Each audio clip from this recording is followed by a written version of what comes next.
Good morning. Welcome to worship. I'm Kevin Tully. I'm pastor here at First United Methodist Church. And if you're new among us, I just want to say a special word of welcome. Very grateful that you're a part of what's going on here. And to whatever extent we can fill you in, help you become more a part about the good we seek to do in the world in the name of Christ, we'd love to share that with you. Also, to anyone, whether you're new among us, or made a special effort to be here on this first Sunday of the new year, or have been here a long time, but just decided, it's a new year, I'm going to get started right, be in the right place. I want to say congratulations, and that is so cool, and hope you'll keep it up. In fact, today's sermon is about moments such as that, and I hope it'll be of help to you in the days that are ahead. And by the way, of course, Happy New Year. In case you haven't made your New Year's resolutions yet, let me go ahead and tell you what all the cool kids are doing and what other people have set their minds to doing in this new year. As is almost always the case, the number one goal listed by respondents to this big survey was that they wanted improved physical fitness. 48% of respondents said that's my number one goal. The second most popular was improved finances, getting a handle on their money and their spending and their debt. The third, which I think is fairly new over the last 4 or 5 years since the pandemic, is improved mental health, followed by weight loss, that's at 34%, and then finally improved diet. So there's your top 5. All of these are worthy goals. I noticed that in all of these, there is one thing that runs through them all. All of them have one thing in common. They are about getting in better shape. Better physical shape, better financial shape, better mental health, and better shape that way. But there's one other theme they all share, something that's not even in the top 10 most common resolutions, even though I'm convinced it is the key to all the others. Getting in better spiritual shape. Now, I know what you may be thinking. Before you think, that is so ridiculous.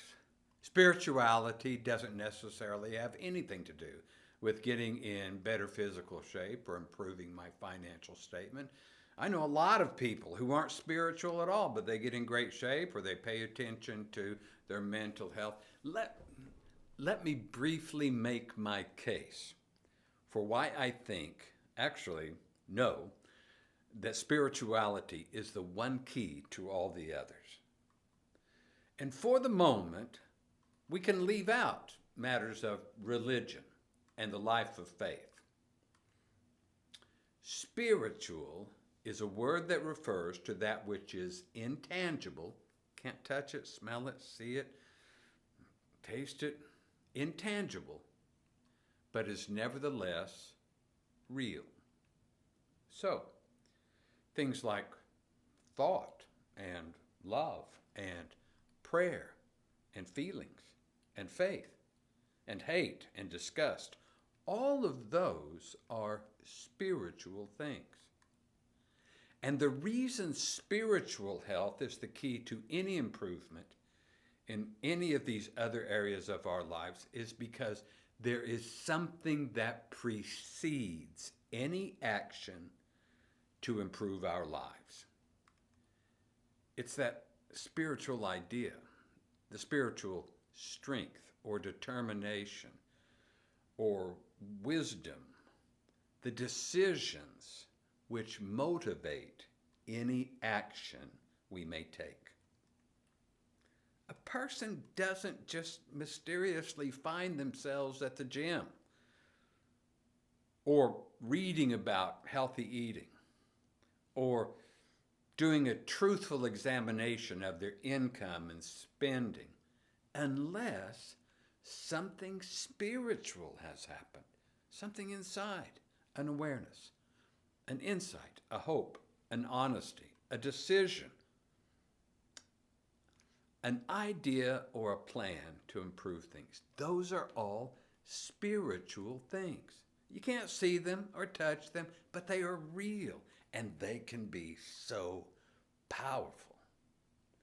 And did you know that there are ways to improve our spirituality? Time-tested, long-proven habits that we can engage in that can make us spiritually stronger, wiser, and better. These are what is known as the classic spiritual disciplines of the Christian faith. These practices are not secret, but they are often neglected. Beginning this year, on this first Sunday of the new year and for the next 8 Sundays, I invite you to join in exploring them. I often find myself recalling a story told by M. Scott Peck about the day he saw his neighbor working on a lawnmower engine. It's a great story. He says, I saw him out in the driveway tinkering with this thing. I went over to the man and I said, I sure admire you. I've never been good at fixing mechanical things. His neighbor, he said, spoke a guru-like response. I love the way he described it. He said, he gave a guru-like response. The neighbor simply said, that's because you never took the time. Peck says, the way he said it hit me. He wasn't being mean. I wasn't offended. He was speaking the truth. I'd never taken the time. He realized, I'm a smart guy. I've earned advanced college and medical degrees. I could likely learn whatever my neighbor knew about fixing lawnmowers. It was true. I'd just never taken the time. And I think that's the way it is for many of us when it comes to developing our spirituality. Oh, I've never been good at that. Oh, I've always admired people that could do that, but I'm just not one of them. We admire or appreciate those who seem to have developed the capacity for patience and prayer and empathy, wisdom, a knowledge of what the scriptures say. But not as many of us have spent time developing those skills and capabilities. Beginning today and continuing through the first Sunday in March, I'm going to be preaching this series of sermons exploring these ancient practices that Jesus and countless generations of our Christian forebears in the faith have said really do work. They work in developing one's spirituality, and they bring all these other many good things with them. Jesus once told a parable and then summed it up with the brief reading that we heard as the sermon text this morning from the Bible.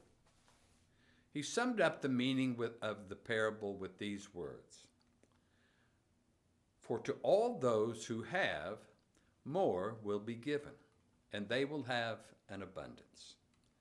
But from those who have nothing, even what they have will be taken away. We may hear this and think, well, that's not fair. Shouldn't we be giving to those in need? Shouldn't those with much share with those who have less? Now, the answer to that question is yes. We should help those in need. But Jesus wasn't talking about helping people here. He was talking about the way things are, the way things work. God's world responds to those who have, even if all they start with is a hope and a little faith. He's describing the way things work for those who have things like a hope, a desire, an interest, a willingness. which can so quickly become a small effort. And then when you get this small effort, that leads on to more and more and better things. The child who learns the alphabet is given the ability to read. The one who has the desire to read learns how to do it better. The one who then develops the willingness to read more advanced books is given the understanding and wisdom contained in those books. And people who work on their spirituality develop the powerful attributes that lead to all kinds of other good things, including those mentioned in that list of New Year's resolutions I mentioned at the beginning of the sermon. Now, couple this truth, which he explained to us, with Jesus' words about the one who has just a little bit of faith. What did he say? Even if you have faith as small as a mustard seed, that tiny seed, if planted and if properly tended, can grow into a huge plant. He said faith operates that way, and the growth of the kingdom of God is like that. Don't worry if you don't have much right now. Don't worry if you're one of those people who currently think, well, I've just never been very spiritual. Rejoice in the way things are, that we can get more. And if you're like me and most people I hang with, someone who would like to be better and stronger in terms of your spirituality and in finding the discipline to make significant changes in your life, then please hear me promise you that learning about and practicing the things we're going to cover over the coming Sundays will result in having more of those good things. What I hope we'll do during these 9 weeks will be sort of like a high school lab class or a college lab class. Yes, we read the textbooks and we saw the pictures, we heard the professor's lecture, but each week we will go out from this place and be entering a lab in which we'll get to practice and experiment and refine our technique, become more familiar with these practices. I'll be joining you in this adventure. We'll hear on Sunday. I'll be reading and studying the week before, of course, and then we'll work on that particular discipline. This week, here's my suggestion, what I suggest. Simply notice your spirituality. And I'm not talking about some mystical, psychedelic, trip-like, experience. What I'm talking about is the invisible part of you that I can't see by looking at you, your thoughts. Your thoughts, that's a spiritual thing. Regret, frustration, disappointment, those are all spiritual. When you come to communion, did you have an idea, a feeling, an insight? That was a spiritual moment. The question then becomes, what do we do with that spiritual experience? Can we respect it and its seed-like power? Val and I, and many of you regularly visit or hear about somebody who's undergone one of those miraculous treatments that can help people with clogged arteries, stents or balloon angioplasty, or even open heart surgery. What always amazes me is the diagnostic reports about these people's condition before the surgery. Oh yeah, the doctor found this one was 97% blocked and the other one was 95% blocked. I think, how are you still alive? How have you been functioning with that small amount of blood getting through? And then I realize, hey, I've been that way at some points in my life in terms of the spiritual blockage between me and God. Whether it's prayer or meditation that has been lacking, or study or worship or fellowship with other Christians, or dealing with some of our unhealthy desires and habits, some of us have gone through periods when it's a wonder we're still able to function. Maybe some of us are going through such a time right now when we feel, I'm in a desert spiritually and God feels so far away. Thank God, it's like the heart that is programmed to keep pumping for as long as it can, even if it's barely getting what it needs to do so. God's Spirit within us keeps us hoping and holding on because we are programmed for connection with God.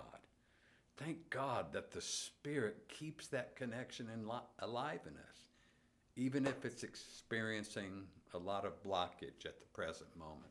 The spiritual disciplines of the Christian faith we'll be exploring can, and I hope will, function like one of those miraculous procedures that help us clear out the gunk, give us a better connection with God's wisdom and guidance and patience and strength and hope and joy and love.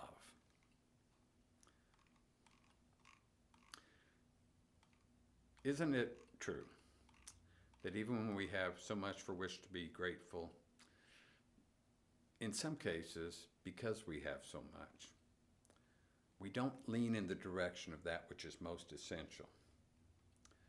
And that's our spirituality, because spirituality underlies all else. I've known a few very ordinary looking people through the years who, when they retired, decided to go live their dream. One of these was a fairly close friend of mine. He moved to another state, bought a beautiful home, bought some land with room for their family to visit. We were close, and without prying, I inquired about the cost of all this and how they were going to finance it, and he said, "We paid cash."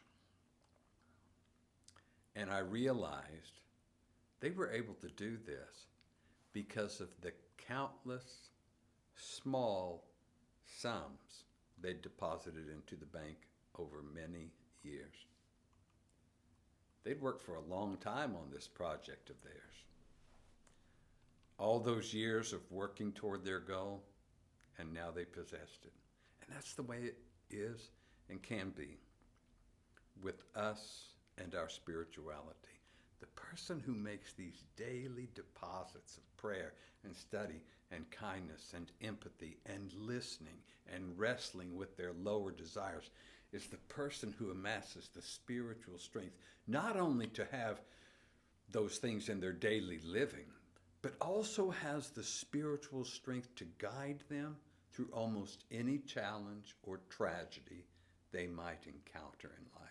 For those who are willing to begin, and with God's help to stay the course, it is so exciting that to the one who has, more will be given. I invite you in this new year to join me in finding what that might mean for you. Amen.